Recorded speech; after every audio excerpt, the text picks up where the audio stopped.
Guys, अब मैं आपको सिखाने वाली हूँ कि डीमैट अकाउंट कैसे बनाना है। उसके बाद आपके पास कुछ ऑप्शन आता है, मैं दिखा देती हूँ। ईमेल वेरिफिकेशन आप सक्सेस कर लें, उसके बाद आपके पास आता है कि आप केवाईसी वेरिफिकेशन करें।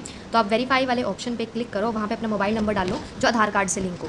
मोबाइल नंबर वेरीफाई करके आपके पास एक ओटीपी आएगा, सो आपको वो ओटीपी वो करना है, इसमें ऐड कर देना है ओटीपी ऐड करने के बाद आपका नंबर वेरीफाइड हो जाएगा। नंबर वेरीफाइड होने के बाद अभी मैं दिखाती हूँ, थोड़ा सा स्लो चल रहा है। तो आपके पास इनकम डिटेल्स आएंगी कि आप ऑक्यूपेशन क्या करते हो, बिजनेस है, प्रोफेशनल, जो भी आपका काम है वो करो। आपकी टर्नओवर कितनी है, इनकम कितनी है, आपको उसके अंदर वो ऐड करनी है। जैसे मैंने 25 से 50 लाख लिखी अपनी एनुअल इनकम, तो उसके बाद मैंने अपना बिजनेस लिखा है। उसके बाद आप अपना सेल्फी वेरिफिकेशन करेंगे, अपने फ़ोन बिल्कुल सामने ला के अपने फेस के साथ ऐसे बिल्कुल सामने फ्रंट में, तो उसमें आप वेरिफिकेशन कर लेंगे।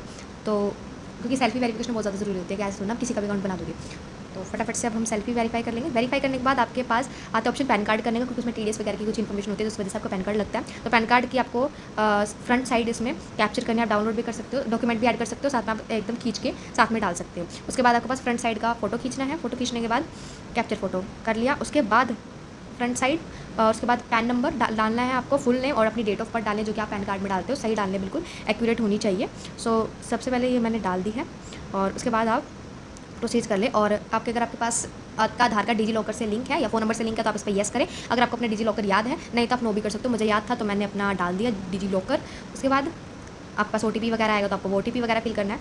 सो नेक्स्ट सिक्योरिटी पिन भी आप ऐड कर सकते हो, अगर आप भूल जाओगे तो आप उसको भी स्किप कर सकते हो। एंड देन आपके पास कुछ अलाउ वगैरह टर्म्स एंड कंडीशन आपको अलाउ कर देनी है सारी, और आपकी केवाईसी सबमिट हो जाएगी। और उसके बाद आपको बैंक अकाउंट ऐड करना है। आपका अकाउंट वैसे तो और ऐप्स में बहुत ज़्यादा दिन लगाते हैं, 2 से 3 दिन, बट आपका डेल्टा एक्सचेंज में कुछ ही मिनट्स में रेडी हो जाता है, फिर 5-6 मिनट भी लग जाते हैं, 10-15 मिनट भी लग जाते हैं, तो घबराने की बात नहीं है। उसके बाद आप बैंक अकाउंट वही आपका ऐड करना है जिसमें आप फंड इसमें ऐड कर सको अपने डीमैट अकाउंट में।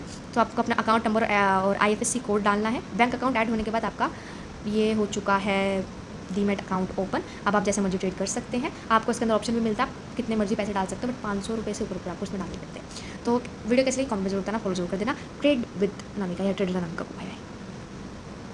तो हमने सीख लिया पिछली वीडियो में कि ऑर्डर कितने टाइप्स के होते हैं, और उसके बाद मेकर वर्सेस टेकर भी हमने समझ लिया, और उसके बाद हमने परपेचुअल कॉन्ट्रैक्ट समझ लिया। अब हम बात करते हैं लेवरेज के बारे में। लेवरेज ट्रेडिंग होती क्या है? चलो, लेवरेज एक बोरोड मार्जिन होता है, बोरोड ट्रेडिंग पावर। जैसे आप बैंक से लोन लेते हो, बट आपको बैंक का लोन देना होता है, लेकिन आपको ब्रोकर आपको ट्रेडिंग करने के लिए पैसे देता है एक्स्ट्रा। अगर मान लो आपके पास 1000 रुपये है, तो आप लेवरेज का यूज़ करके 1 लाख तक का ट्रेड कर सकते हो। आप उसमें छोटे पैसों से, आप स्मॉल मनी से आपको बहुत बड़ी पोजीशन मिल जाती है, लेकिन जितना जिसका फ़ायदा होता है वो उतना ही नुकसान होता है। अगर आप ज़्यादा लेवरेज यूज़ करते हो तो आपका रिस्क भी उतना बढ़ जाता है। वैसे ही नॉर्मल आपको लेवरेज, अगर आप बिगनर हो तो 20 से 25 ही यूज़ करना चाहिए। अगर आप थोड़े एडवांस लेवल पे चले गए तो आप 50x तक कर सकते हो, बट 100x बहुत ज़्यादा ही रिस्की हो जाता है। अगर हुआ तो काफ़ी अच्छे पैसे बनेंगे, लेकिन अगर थोड़ा सा भी लॉस में चला गया तो आपकी सारी की सारी कैपिटल लुट जाएगी।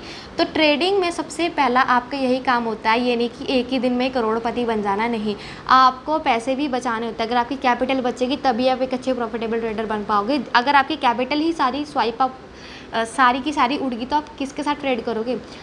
घर वालों ने भरोसा करके एक बार पैसे दे दिए, या आपने अपने खुद के जमा किए हुए पैसे अपने ट्रेडिंग में डाले हैं, तो सबसे पहले पूरे के पूरे ट्रेडिंग में मत लगाओ, उसमें से हाफ लगाओ। तो हम ये रिस्क मैनेजमेंट की क्लास में सीखेंगे ये सब चीज़ें।